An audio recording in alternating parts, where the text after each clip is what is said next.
नमस्कार दर्शक बंधु आजिकार नुआ भिडियो रे आपण मानको स्वागत जनाऊँ। आजिकार टॉपिक जदि आपण पानी रे गाड़ी चलाउछंती इलेक्ट्रिक व्हीकल चलाउछंती तार प्रिवेंट केमती करिवे जो प्रॉब्लम होउछ आपण वीडियो देखि पारथुवे जो मोटर भीतर पानी बाहरछि तार प्रिवेंशन कोन अछि तार सॉल्यूशन कोन प्रॉब्लम भी हुए सब डिटेल्स कहबी। एतर दुईटा मोटर आपनको देखैबी।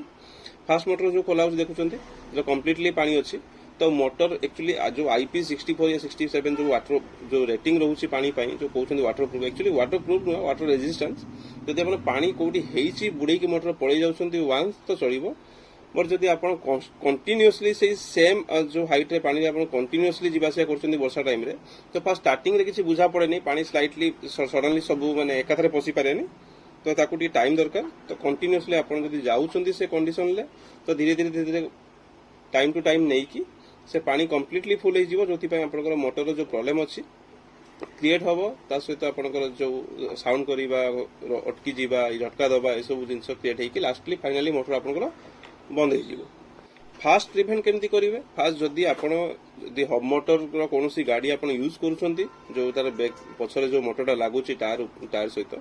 तो फास्ट जोटा आपंकर जो प्रिकॉशंस अच्छी से आपन जो वर्षा टाइम रे जो पानी जदि कौन रास्तार अधिका होती आपको लगुच से रास्तार गले मो मोटर कंप्लीटली बुड़ीकी जाऊँगी से कंडीशन में ट्राए करंतु आपन रूट चेंज करिया को किंबा अलगा रूट रे जीवा को या गाड़ी बाहर रखिया को ट्राए करंतु से जगह कंटीन्यूअसली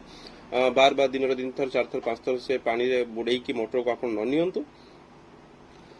सेटा आपन साइड रो आपन सेति प्रिवेंट करि परिबे। ता सहित जो प्रेशर वाश होउची प्रेशर वाश मारला बेले टिके साइड रू मारंतु कारण कांस्टेंट प्रेशर वाश जो डायरेक्टली मारुचंती तो मोटर कंप्लीटली वाटर सील रुहेनी तो साइड रे ऑलरेडी सिलिकॉन थाए बट जो मझिरे जो एक्सेल रहउची एक्सेल सहित जो आपनकर बॉल बेरिंग रहउची सेपट तो मूवमेंट पोजीशन थाए मेकानिकल मूवमेंट जोटी मेकानिकल मूवमेंट रहउची माने सेटी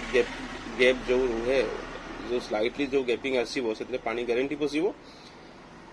तो से कंडीशन ले आपन को जदि आपन प्रेशर वाश करूछंती गाड़ी धोउछंती आपन टिके दूर रो डिस्टेंस रो प्रेशर वाश दियंतु किंबा साइड रो प्रेशर वाश देकी आपन को गाड़ी धोंतु। पानी पसिले कोन हो पानी पसिले आपन को कॉइल आउ जो आर्मेचर रहउची आर्मेचर पर सेंसर रहउची सेटा कंप्लीटली शॉर्ट बा कंडीशन ले फास्ट स्टार्टिंग रे बुझा पड़ेनी बस धीरे धीरे ता प्रॉब्लम गुडा गोटे पर गोटे क्रिएट हेई चलीबो तो क्रिएट ही चलले लास्ट फाइनली आपनकर गाड़ी बंद ही जीवो तो ता पूर्व जदि आपन सेमती फील लागुची कि मो पानी रो 2-3 थर बुडे की नेकी जाईची ता परे परे मते टिके अलगा फील होची चलेला बेले किंबा झटका दोची ए दोची तो से कंडीशन ले आपनकर जो फाइनल जो आपनकर प्रॉब्लम सॉल्व जो रहउची तो नियरेस्ट सर्विस सेंटर को जानतु या नियरेस्ट जे भी सर्विस करछन जानतु ताको मोटर खोला करंतु कोन मोटर मोर खोली चेक करनियंतु वांस वाश माने जदि किछि पानी पसछि कि नै जदि न पसतियो बहुत बेटर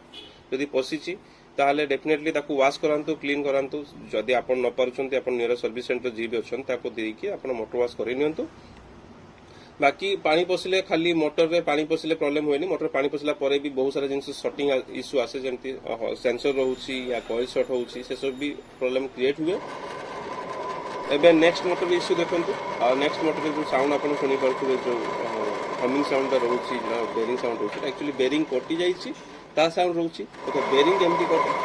बेरिंग एक तो आपण कांस्टेंट यूज करले लोड देले लॉन्ग टर्म रे से ऑटोमेटिक कटिबो बेरिंग माने सेकंड कटिबर रीजन होउची आपण को सेही वाटर डैमेज जदि पानी भितरे पसुची बेरिंग रे पानी लागुची देन ता पई भी आपण को बेरिंग कटिबर चांसेस अछि जो साउंड आपण सुनि परथुवे तो बेरिंग ऑलरेडी कटिची आपण एटा भी खोलिकी देखला पर सेम आमे देखले एथरे पानी ऑलरेडी किछि थिला बेसी मात्रा तो नथिला पानी बट किछि मात्रा पानी थिला जोथि पई बेरिंग कटिछि ता सहित ताको एटा भी खोलिकी आमे सेम प्रोसीजर रे वॉश करलु बेरिंग चेंज करलु देन ओके तो आपण जदि पानी रे गाड़ी चलुछंती वर्षा टाइम में चलुछंती तो बहुत सारे प्रिकॉशन आपन को निजको रखिया पई पड़िबो। वीडियो जदि पसंद लागुछि ताले लाइक करंतु शेयर करंतु सब्सक्राइब करंतु वीडियो शेष पर्यंत देखिया पई आपण मानकु बहुत बहुत धन्यवाद।